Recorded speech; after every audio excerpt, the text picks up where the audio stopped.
नमस्कार मित्रमैत्रिणींनो, जर तुम्हाला आपल्या चॅनलवरच्या कथा आवडत असतील तर लाईक करत जात जा आणि चॅनलला सबस्क्राईब करून बाजूची घंटी दाबा आणि ऑलवर सेट करा. म्हणजे जेव्हा जेव्हा मी नवीन व्हिडिओ किंवा कोणतीही नवीन पोस्ट अपलोड करेन तेव्हा ती सगळ्यात आधी तुमच्यापर्यंत पोहोचेल. धन्यवाद. तर वळूया आपल्या कथेच्या पुढच्या भागाकडे.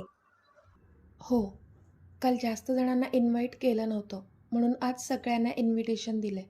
त्यात आपल्या ऑफिसमधले तुझे जुने फ्रेंड्स पण येणार आहेत, तो बोलला. तशी तिची कळी खुलली. काय, खरंच? तिने आनंदाने विचारलं. तशी त्याने होमध्ये मान हलवली.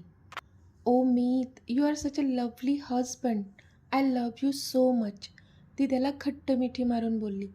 तशी त्याच्या पण चेहऱ्यावर एक स्माईल आली. तिच्या चेहऱ्यावरचा हाच आनंद तर त्याला पाहायचा होता, जो आत्ता त्याला तिच्या चेहऱ्यावर दिसला होता. म्हणून तो पण खुश झाला होता. आता पुढे सांग मग, आज इव्हिनिंग पार्टीसाठी कोणता ड्रेस सिलेक्ट केलास तू? त्याने त्या सर्व ड्रेसेसवर नजर फिरवत विचारलं. सगळेच छान आहेत. मी असं कोणता ठरवला नाही आहे, ती बोलली.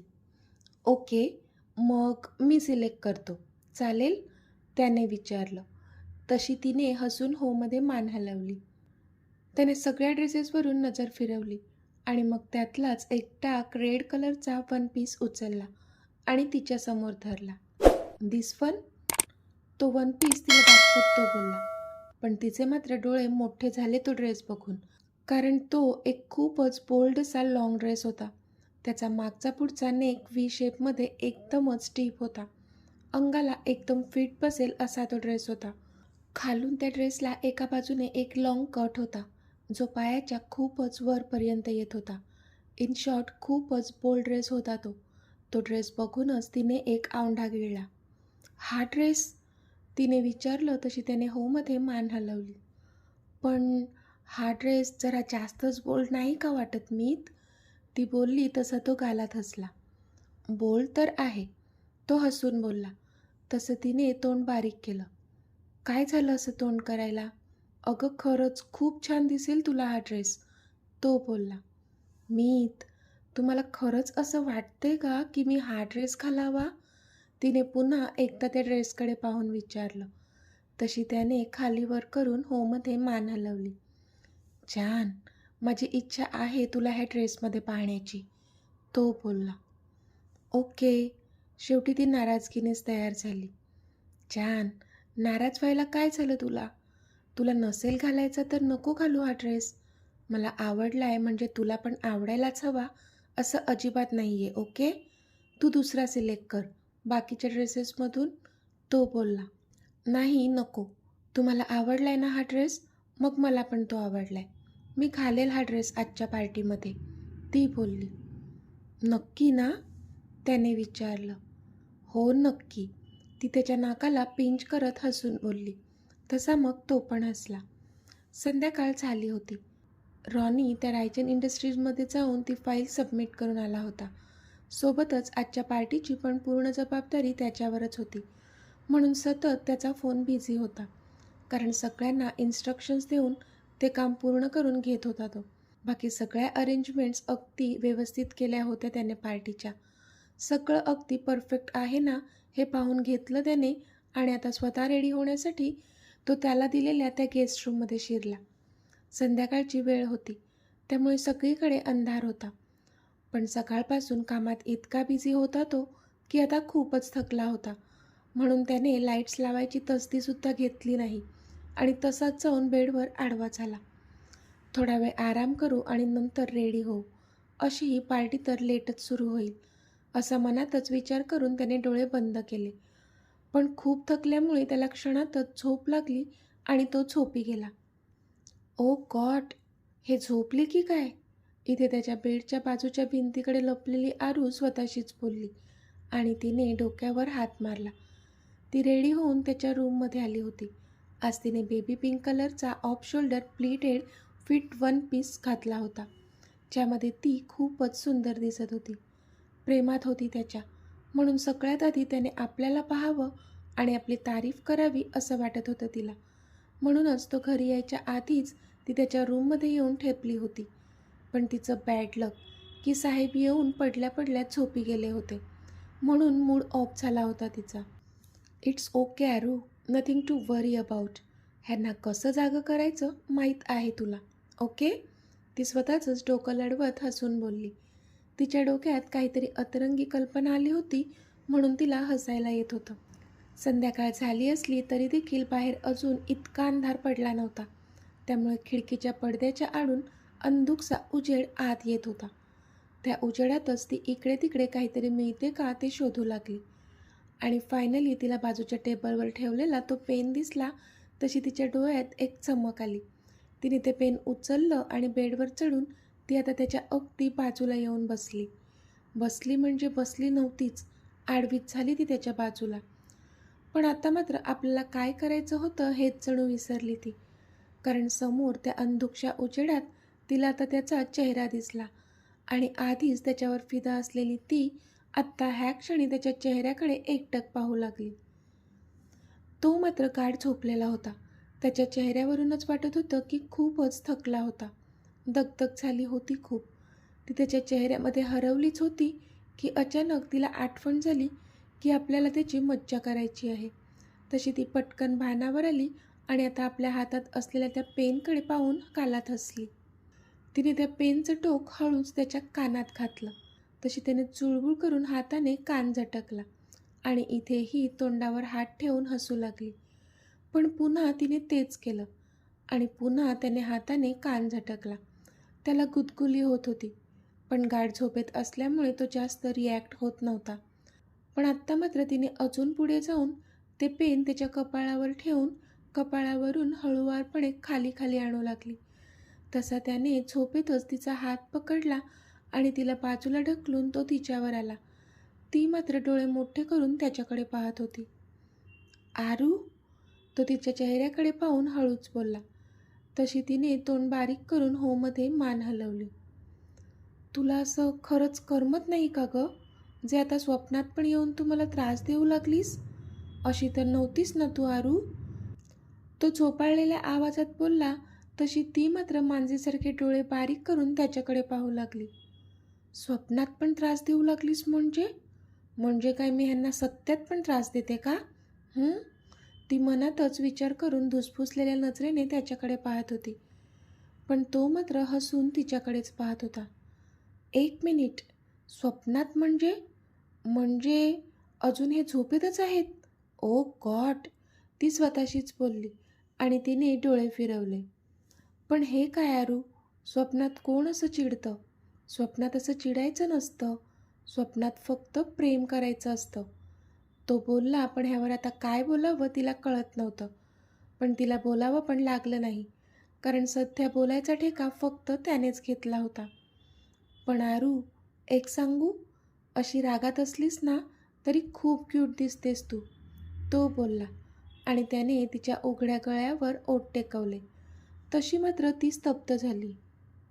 रॉनी, ती काही बोलतच होती, पण तिचे शब्द हवेतच विरले, कारण आता त्याचे ओठ तिच्या उघड्या गळ्यावर, खांद्यावर, कॉलरबोनवर फिरू लागले होते. तसे तिने डोळे मिटले आणि हाताखालची बेडशीट घट्ट आवळली. ती त्याच्या स्पर्शात मेल्ट होतच होती की पटकन भानावर आली आणि तिने हाताने थोडं चाच पडलं. तसं बाजूलाच पडलेलं पेन तिच्या हाताला लागलं. तशी ती गालातच हसली. तिने एका हातानेच त्याची कॅप काढली आणि ते टोकदार पेन त्याच्या मनगटावर रुतवलं आणि तो बिचारा कळवळला. आई ग! तो कळवळून बाजूला झाला आणि स्वतःचं मनगट चोळू लागला. तशी ती मात्र आता जोरातच हसू लागली. पण तिला समोर पाहून तर तो अजूनच शॉक होऊन तिच्याकडे पाहू लागला होता, जी तोंडावर हात ठेवून जोरातच हसत होती. आरू, तू खरंच आहेस इथे? त्याने आश्चर्याने विचारलं, कारण कधीपासून तर त्याला हे स्वप्नच वाटत होतं. हो, मी खरंच आहे इथे. आणि तुम्ही हे काय करत होतात मगाशी? ती अडखळत बोलली आणि तिने बाजूचे लाईट्स लावले. मगाशी तो ज्या प्रकारे तिला किस करत होता त्याच्याबद्दल बोलत होती ती, पण त्याने मात्र त्यावर रिॲक्शन म्हणून डोक्यावर हात मारला. अगं माझी आई, मला वाटलं मी स्वप्नात आहे, पण तू तर खरंच होतीस इथे.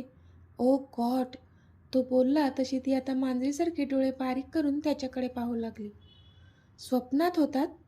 मला एक कळत नाहीये, लगेच 2 मिनिटात झोप लागूच कशी शकते एखाद्याला? त्यात लगेच स्वप्न पण पडतं. आणि हे असं इंटेन्स स्वप्न कोण बघतं? हं? ती बेडवरून उठली होती आणि स्वतःचा ड्रेस नीट करत लटक्या रागात त्याला जाब विचारत होती. पण आत्ता कुठे तो तिला नीट बघत होता.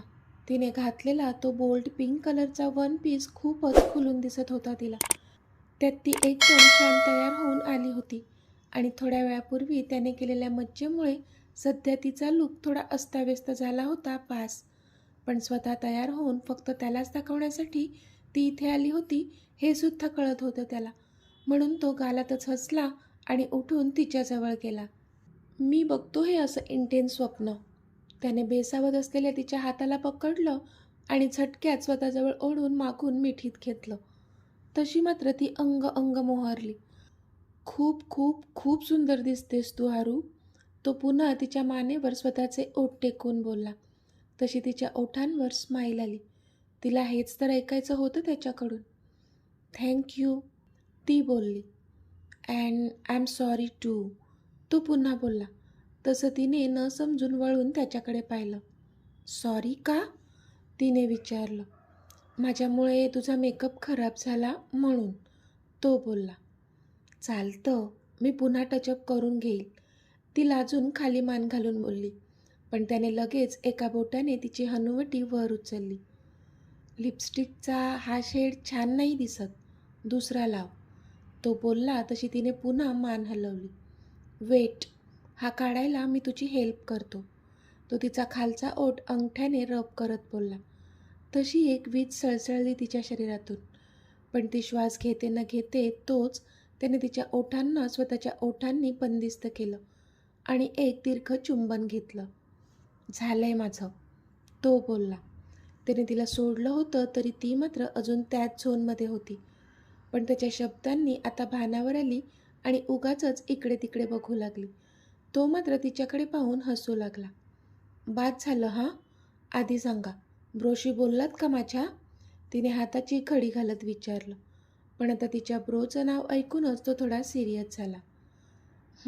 नाही अजून, पण बोलेल ना मी, तो पण इकडे तिकडे बघत बोलला.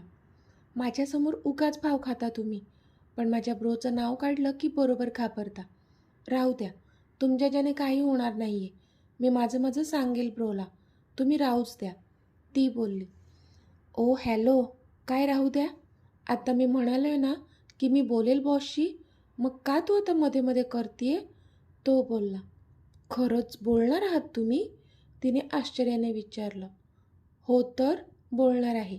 आता आर या पार, जे व्हायचं ते होऊन जाऊ दे, पण मी नक्की बोलेल बॉसशी, तो बोलला. खरंच? ती आनंदाने बोलली. त्यावर त्याने होमध्ये मान हलवली आणि तिने मात्र आनंदाच्या भरात स्वतःला पुन्हा त्याच्यावर झोकून दिलं. इथे जानू तिच्या रूममध्ये रेडी होत होती.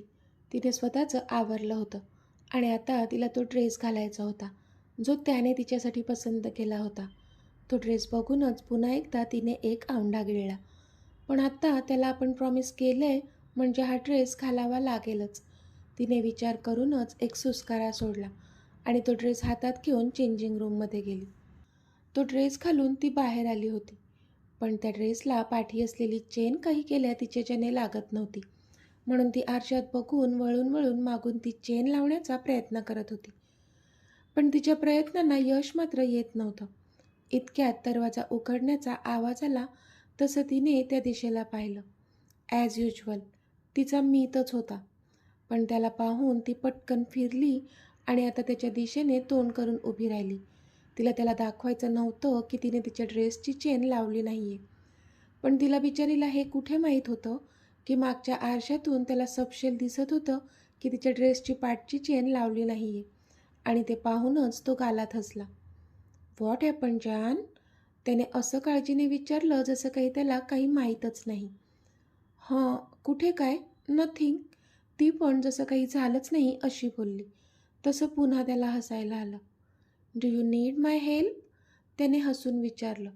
तशी ती अजूनच बावरली. नोप, ती बोलली. मागून चेन लावण्याचं काम सुरूच होतं तिचं. ओ कम ऑन जान, मला माहीत आहे तुझ्या ड्रेसची पाठची चेन लावायची बाकी आहे, जी तुझ्याच्याने होत नाही आहे. ये, मी लावून देतो. तो बोलला तशी ती डोळे मोठे करून त्याच्याकडे पाहू लागली.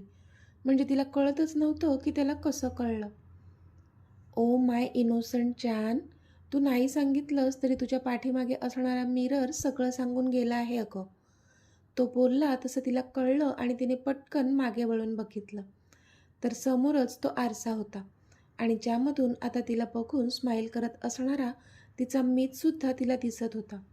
म्हणजे कधीपासून ह्यांना आरशातून सगळं दिसत होतं, तरी मुद्दाम माझी मज्जा घेत होते, ती मनातच बोलली आणि डोळे बारीक करून त्याच्याकडे पाहू लागली. जॅन, ये, मी लावून देतो चेन. तो एकदम सिडेक्टिव्ह टोनमध्ये बोलला तशी ती पटकन फिरली आणि त्या आरशाला जाऊन टेकून उभी राहिली. नाही हां, अजिबात नाही. मी काय ते माझं बघून घेईन. तुम्ही राहू द्या, ती त्याला दटावून बोलली.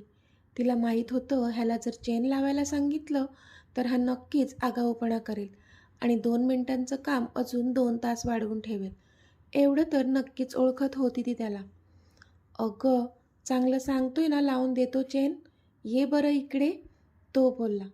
नाही, ती बोलली. चॅन, मी काहीच नाही करणार राणी, ये बघू जवळ. तो तरी तिला कन्व्हिन्स करत होता. नाही ना, जा तुम्ही, ती पुन्हा बोलली. चॅन, खरंच काहीच नाही करणार मी, आय प्रॉमिस. आता तरी येशील, तो बोलला. नक्की काहीच नाही करणार ना तुम्ही, तिने कचरत विचारलं तसं त्याने डोळे फिरवले. प्रॉमिस केलं आहे ना मी तुला. मग नवरा आहे गं मी तुझा, थोडी तरी इज्जत ठेव माझ्या शब्दांची. खाणार नाही आहे मी तुला, तो त्रासिक चेहरा करत बोलला तशी ती दबकतच त्याच्याजवळ गेली. त्याने मात्र तिच्या दोन्ही खांद्यांना पकडून तिला मागे वळवलं. आता तो तिच्या पाठीमागे उभा होता आणि ती बरोबर त्या समोरच्या आरशासमोर. त्याने हळूच तिच्या ड्रेसच्या बॅकला अगदी खाली असलेली ती चेन हळूहळू वर ओढली. पण तेवढं करत असताना देखील त्याच्या बोटांचा तिच्या पाठीवर होणारा हलकासा स्पर्श देखील तिच्या शरीरात कंपन निर्माण करत होता. तिने तिचा ड्रेस दोन्ही हाताच्या मुठीमध्ये घट्ट पकडला आणि डोळे कच्च मिटले. डोळे उघड चॅन, चेन लावून झाली आहे, तो हळूच तिच्या कानात बोलला. तसे तिने डोळे उघडले आणि समोर पाहू लागली ती. तिला वाटलं होतं तो काहीतरी आगाऊपणा करेल, पण तसं काहीच केलं नव्हतं त्याने. चुपचाप जेवढं त्याचं काम होतं तेवढं केलेलं त्याने. झालं?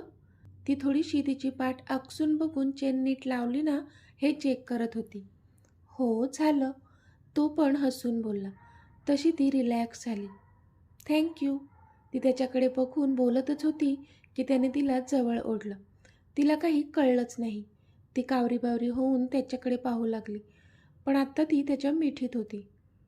मीत नाही हां, तिच्या तोंडून अस्पष्ट शब्द बाहेर पडले, कारण तो आता हळूहळू तिच्या चेहऱ्यावर झुकू लागला होता. तिला वाटलं की आता तो तिला किस करेल, पण नाही. तो अजून थोडा झुकला आणि तिच्या कानात हळूच पुटपुटला. छान, आता भलेही मी एका आदर्श नवऱ्यासारखं तुझं सगळं ऐकलं असेल, पण आज रात्री माझ्याकडून ही अपेक्षा करू नकोस. आणि रात्री ड्रेस चेंज करण्याची घाई तर अजिबातच करू नकोस, कारण रात्री तुझ्या ड्रेसची ही चेन मीच उघडणार. तो हलकेच एक बोट तिच्या त्या उघड्या पाठीवरून फिरवून बोलला, तसा मात्र सरसरून काटा आला तिच्या अंगावर. तर मित्रमैत्रिणींनो, आजचा भाग तुम्हाला कसा वाटला ते मला कमेंटमध्ये सांगा. आणि जर आवडला असेल तर व्हिडिओला लाईक करा, शेअर करा आणि चॅनलला सबस्क्राईब करून बाजूची घंटी नक्की दाबा. चला तर भेटूया आपल्या पुढच्या भागात. तोपर्यंत धन्यवाद.